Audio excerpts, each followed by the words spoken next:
نه سرش فوق گذاشته سرش باش هم نموش بقى خشب ايش بكاش بگیر سعی کاش تمام کاش بکنش یا خرسه کم میده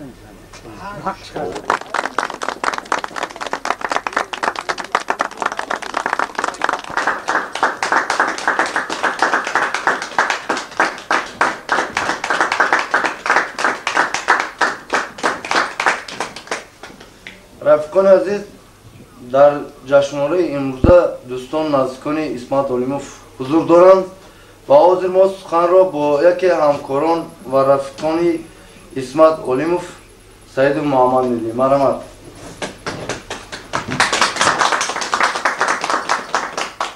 دوستان عزیز و مهمانان محترم، من از رفیق اسمت علیموف هم علم آموختم هم درس حیات آموختم، چون که من در پیش این کس هم درس خواندم هم سالهای زیاد با این کس یک جای کار کرده از وی طرز کار و مهنت کردن را آموختم.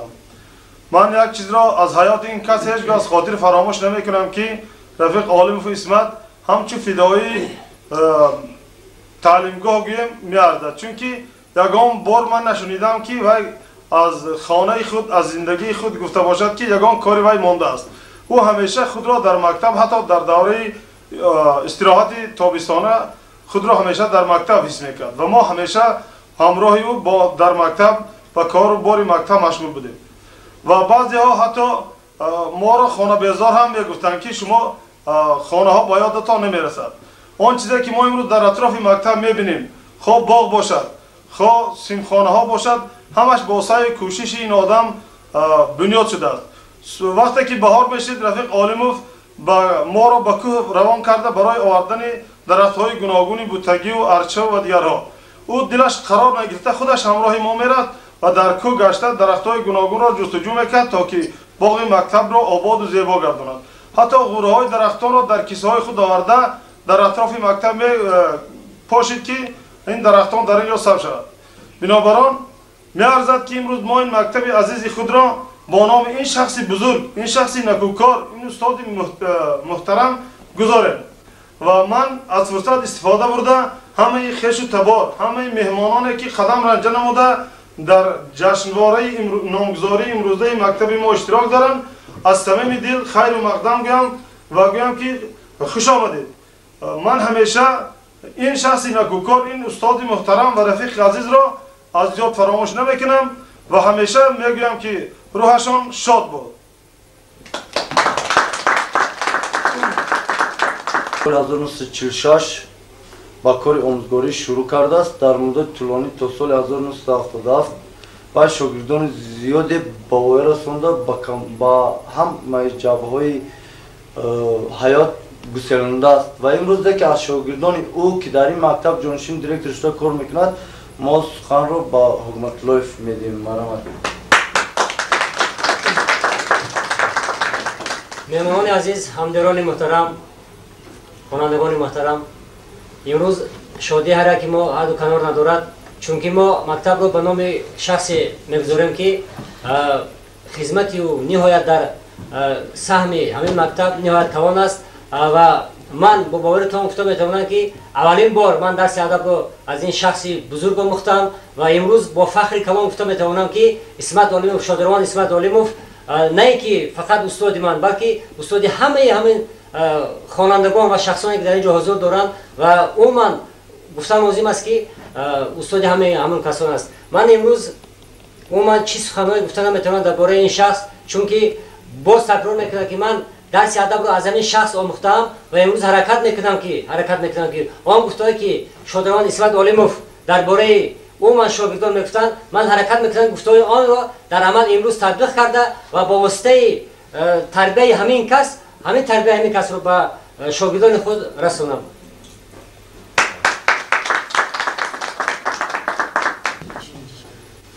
سخن با جانشینی دیرکتور آید با کار تعلیم تربیه رفیق میساق داده میشه. مرحمت. دوستانی عزیز، مهمونان علی قدر، من چنانه که در اینجا رفقان گفتن منم که شاگرد شادروان اسمت علیموف که شادروان اسمت علیموف سالهای طولانی در وظیفه جانشین دیرکتور و کار تعلیم تربیت کار کرده است. منم که شاگرد از گفته شادروان اسمت علیموف عمل کرده، همیشه در مکتب کوشش میکنم که کار تعلیم تربیت رو در مکتب جانب نمایم و با گفته معلم محترم شادروان اسمت علیموف همیشه کار کنم.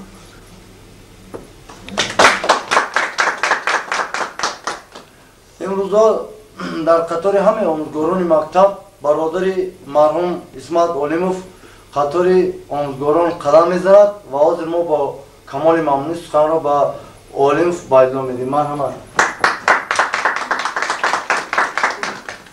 مهمانان محترم، اجازت دید از نام خودم و از نام همه خویشاوندان شما را با مناسبت نامگذاری مکتب از صمیم دل تبریک و مبارکباد نمایم.